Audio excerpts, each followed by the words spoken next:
प्यारे बच्चों नमस्कार। प्रभाकर मैथ्स ट्यूटोरियल में आपका स्वागत है। आज हम लोग इस लाइव सेशन में मॉडर्न अलजेब्रा यानी कि एब्स्ट्रैक्ट अलजेब्रा के एक बहुत ही इम्पोर्टेंट थ्योरी को पढ़ेंगे और वो थ्योरम है आपका लैग्रेंजेस थ्योरम। इस थ्योरम का नाम है लैग्रेंजेस थ्योरम। प्यारे बच्चों, ये लैग्रेंजेस थ्योरम एब्स्ट्रैक्ट अलजेब्रा का बहुत ही इम्पोर्टेंट टॉपिक है। एक तो इससे डायरेक्ट थ्योरी भी पूछता है, थ्योरम पूछता है, इससे रिलेटेड कई सारे क्वेश्चन पूछते हैं और साथ ही साथ प्यारे बच्चों अक्सर मैं देखता हूँ कि इससे ऑब्जेक्टिव भी आपका आता है। तो आइए हम लोग पहले इसके स्टेटमेंट को देखते हैं, समझते हैं और फिर इस थ्योरम को प्रूफ करते हैं। मैं आपको बता दूं कि कई बार एग्जामिनेशन में स्टेटमेंट लिखा हुआ रहता है और कई बार डायरेक्ट लिखा हुआ रहता है state and proof Lagrange's theorem.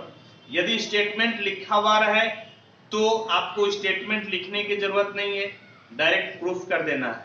और यदि स्टेटमेंट नहीं लिखा हुआ रहे तो प्यारे बच्चों यदि क्वेश्चन आता है state and proof Lagrange's theorem तो आप डायरेक्ट प्रूफ लिखिएगा तो आपका काम नहीं चलेगा। उसके लिए आपको स्टेटमेंट लिखना बहुत ही अनिवार्य हो जाता है, जरूरी हो जाता है। तो क्या स्टेटमेंट है, स्टेटमेंट क्या कहता है, इस चीज को हम लोग समझते हैं। क्या है? The order of each subgroup of a finite group G is a divisor of the order of group G. That is, if G is a finite group of order n and H is a subgroup of order m, then m divides n. इस चीज को पहले मैं आपको समझाता हूं। ये कहना क्या चाहता है? कहना ये चाहता है प्यारे बच्चों कि एक ग्रुप आपका G है, समझ गए? एक ग्रुप आपका G है और ये G आपका फाइनाइट ग्रुप है, समझ गए? एक ग्रुप G है, ये ग्रुप आपका फाइनाइट है और इसका ऑर्डर n है, इस ग्रुप का ऑर्डर n है। तो H जो कि G का एक सब ग्रुप है, H जो कि G का एक सब ग्रुप है जिसका ऑर्डर m है, तो यह जो आपका सब ग्रुप का ऑर्डर है यह ग्रुप के ऑर्डर को भाग देगा, समझ गए? यानी कि m भाग देगा n को। m किसको भाग देगा? तो m भाग देगा आपके n को, यानी कि ऑर्डर ऑफ सब ग्रुप भाग देगा ऑर्डर ऑफ ग्रुप को। कहने का मतलब है कि m भाग देगा n को, m डिवाइड्स n, समझ गए? m divides n। इस दोनों में से कोई भी स्टेटमेंट आप लिखकर काम चला सकते हैं। और हाँ, कोई जरूरी नहीं है कि एकदम line by line word by word आप यही स्टेटमेंट लिखिए, ऐसा कई बार नहीं हो पाता है।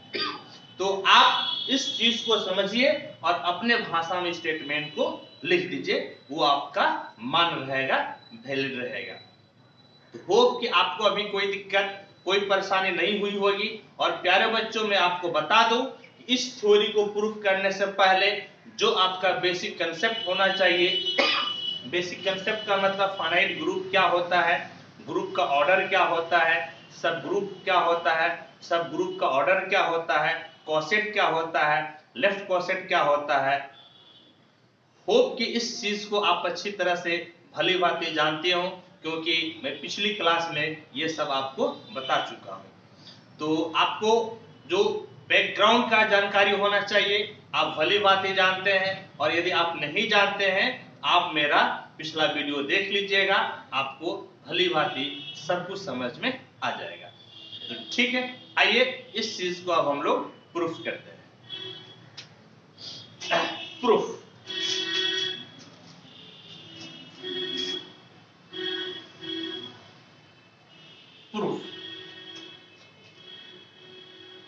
let G be a finite group of order n and H be its subgroup। Divide group है ऑर्डर n का और n इसका सब ग्रुप है।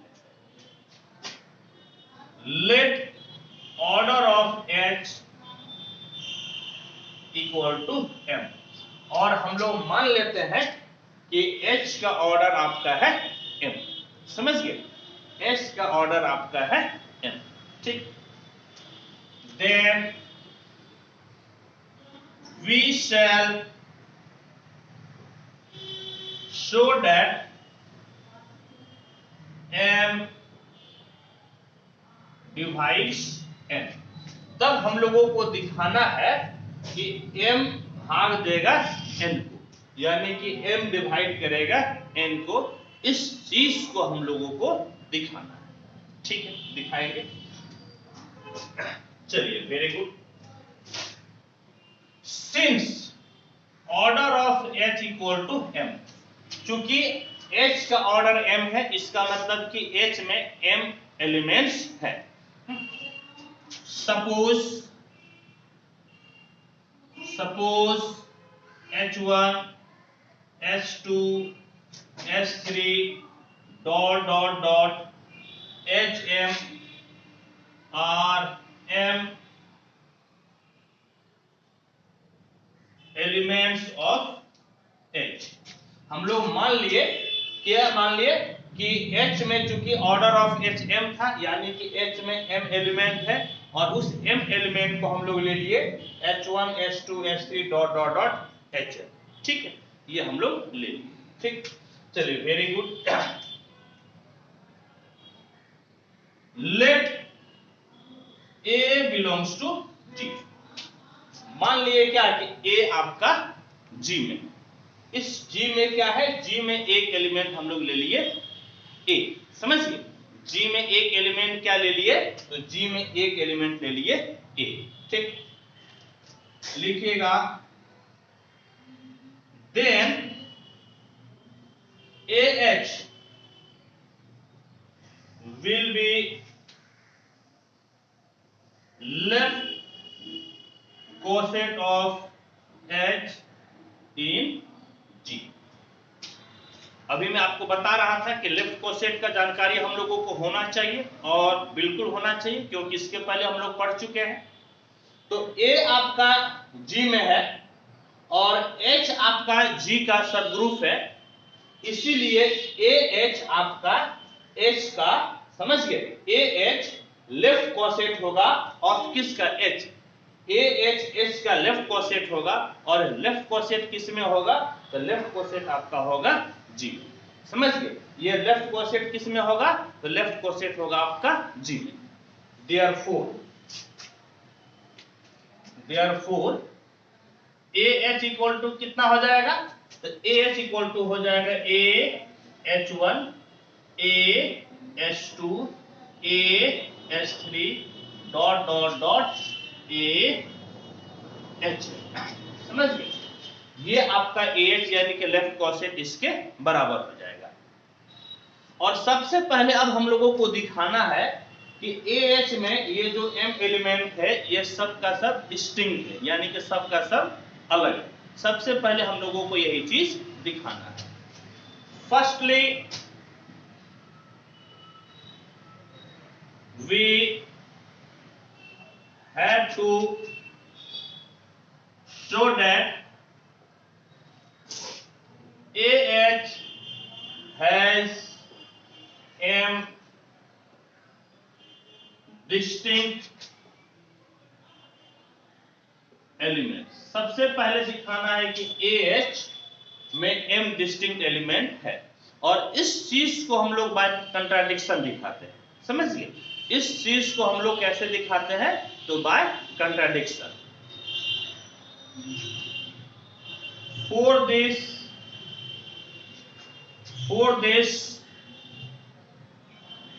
we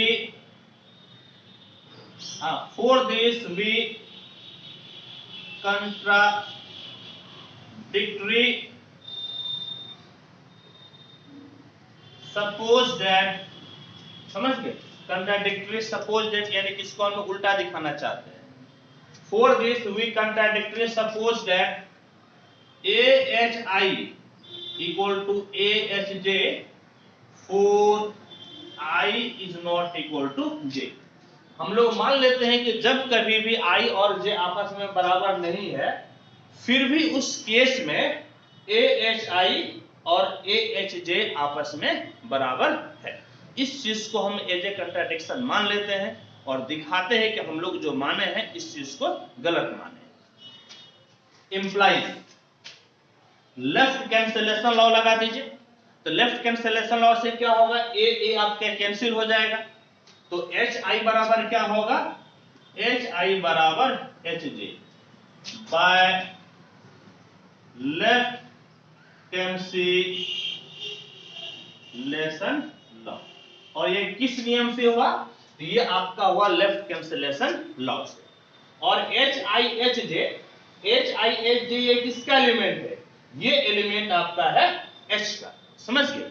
HIHJ किसका एलिमेंट है, तो H का, समझ गए। HIHJ किसका एलिमेंट है, HIHJ किसका एलिमेंट है, ये H का।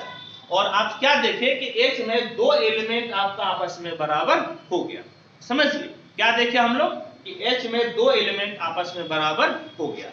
इंप्लाइज टू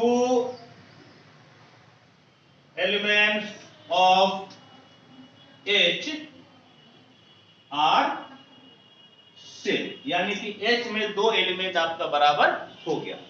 और जब H में दो एलिमेंट बराबर हो गया और यहां पर आप क्लेम कर रहे थे कि H का ऑर्डर M है, इसका मतलब दो एलिमेंट बराबर है तो M ऑर्डर नहीं होगा, यानी कि M से कम ऑर्डर हो जाएगा, यानी कि M के बराबर ऑर्डर नहीं होगा। Implies order of H is less than M, हाँ, यानी कि order of H is not equal to M, यानी कि ऑर्डर ऑफ H आपका जो है यह M के बराबर नहीं होगा, समझ गए। ऑर्डर ऑफ H प्यारे बच्चों किसके बराबर नहीं होगा, ये भाई साहब आपका M के बराबर नहीं होगा, जो कि एक कंट्राडिक्शन मिलेगा, समझ गए। ये क्या मिलेगा आपका, एक कंट्राडिक्शन, क्योंकि हम लोग लेके चले थे कि ऑर्डर ऑफ H क्या है, M, which is a contradiction, which is a contradiction,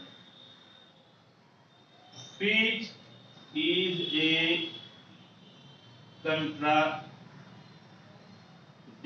जो कि आपका एक कंट्राडिक्शन है। इसका मतलब ये हुआ कि आपका AH में जितने भी एलिमेंट है, यानी कि जो आपका लेफ्ट कोसेट में एलिमेंट है, सब का सब आपका डिस्टिंक्ट है, सब का सब आपका अलग है। Implies every elements of AH are distinct, यानी कि AH का जितना भी एलिमेंट है ये सब का सब आपका डिस्टिंक्ट, समझ गए।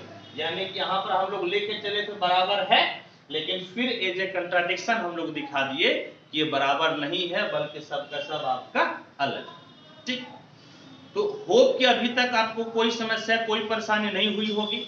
यदि आपको कोई समस्या कोई परेशानी नहीं है तो आप पहले इसको नोट कीजिए और फिर हम लोग आगे बढ़ते हैं।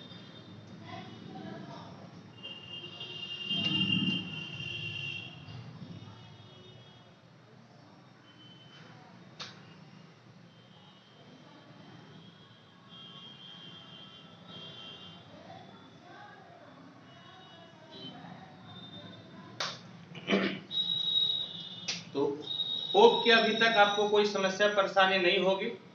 तो अब देखिए, अब हम लोग क्या करते हैं कि अब हम लोग क्या जानते हैं इस चीज को पहले लिखते हैं। also we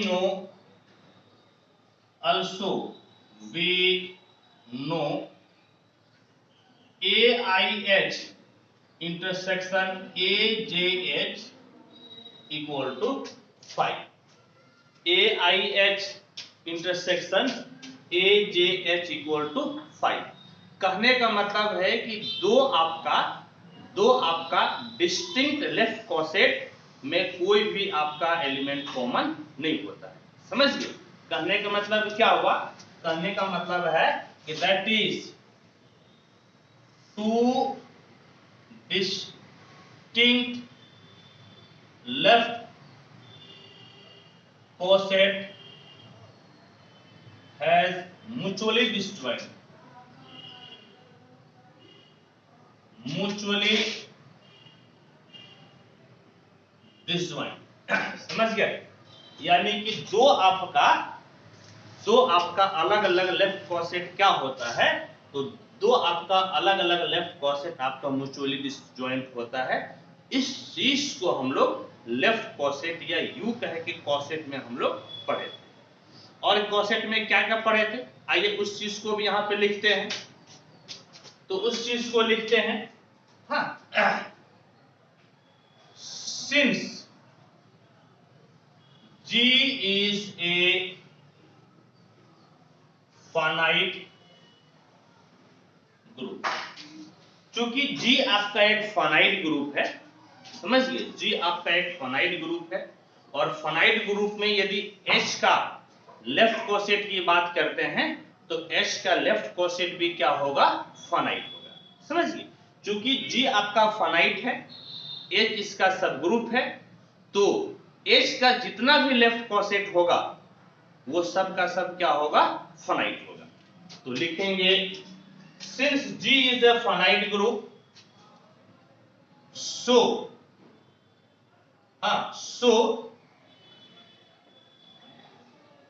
number of left coset of H in G will be finite। ये भाई साहब क्या होगा, ये भाई साहब आपका फाइनाइट होगा। इसको मान लेते हैं कि ये k के बराबर है, से के ये किसके बराबर हो गया, तो k के बराबर हो गया। और लेफ्ट कॉसेट डिकम्पोजिशन थ्योरम याद कीजिए, हम लोग क्या पढ़े थे, लेफ्ट कॉसेट डिकम्पोजिशन थ्योरम से हम लोग क्या जानते हैं, लिखिएगा and so by left coset decomposition we have. Left coset decomposition से हम लोग क्या जानते हैं कि G किसके बराबर हो जाएगा, तो G बराबर हो जाएगा A1H union A2H union dot dot dot union AKH।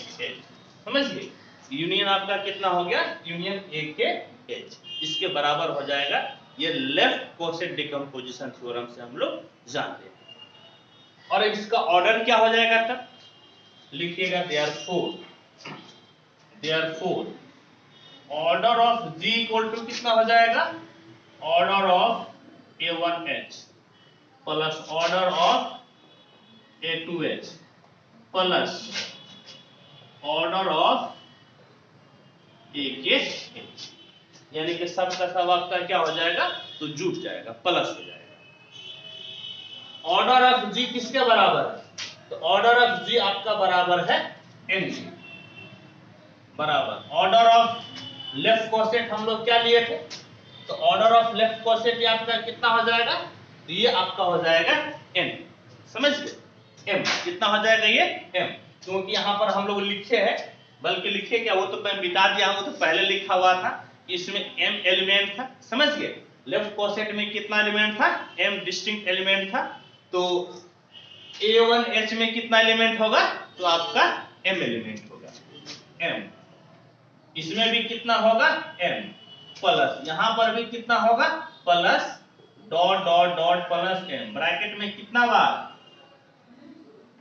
K times, कितना बार, K टाइम्स, क्योंकि आपका कितना बार आया, ये K बार आया है ना, ये आपका हो गया K टाइम्स। कहने का मतलब है कि N इक्वल टू कितना हो गया, M की, M आपका K बार आया, यानी कि किसके बराबर हो गया, ये MK के बराबर, implies N by M equal to कितना हो गया, K, N by M equal to K। समझ गए, कहने का मतलब है दैट इज N का मतलब क्या था, N का मतलब था ऑर्डर ऑफ ग्रुप, और M का मतलब क्या था, ऑर्डर ऑफ इट्स सब ग्रुप यानी कि H। और ये आपको क्या मिल गया, तो ये आपको मिल गया K। और K हम लोग क्या लिए थे, तो K आपका एक फाइनाइट नंबर था। इस प्रकार से क्या देखे कि ऑर्डर ऑफ ग्रुप को ऑर्डर ऑफ सब ग्रुप क्या करता है, डिवाइड करता है। समझिए हम लोग क्या देखे कि ऑर्डर ऑफ ग्रुप को ऑर्डर ऑफ सब ग्रुप क्या करता है, तो ऑर्डर ऑफ सब ग्रुप डिवाइड करता है। और यही तो हमको दिखाना था, समझ गए, यही तो हम लोगों को दिखाना था। यानी कि that is M divides N, या कह सकते हैं कि order of H divides order of group. और यही आपका हो गया प्रूफ। समझ गए, यही आपका क्या हो गया, ये आपका हो गया ठीक। यानी कि ऑर्डर ऑफ ग्रुप को ऑर्डर ऑफ सब ग्रुप क्या करता है, तो भाग देता है। प्यारे बच्चों मैं आपको बता दूं कि इसका जो है ना जस्ट कन्वर्स आपका सही नहीं होता है। समझिए इसका कन्वर्स सही नहीं होता है। कहने का मतलब है कि यदि आपका ऑर्डर ऑफ ग्रुप को ऑर्डर ऑफ जी को ऑर्डर ऑफ एच भाग दे, तो कोई जरूरी नहीं है कि एच आपका सब ग्रुप जी का होगा। समझिए, यानी कि यदि ऑर्डर ऑफ जी को ऑर्डर ऑफ एच भाग दे तो इसकी कोई गारंटी नहीं है कि जी का सब ग्रुप आपका एच है। इस चीज को हम लोग एक एग्जांपल से समझते हैं। हालांकि थ्योरी आपका यहीं पे प्रूफ हो जाता है, लेकिन मैं आपको एडिशनल बता देता हूं।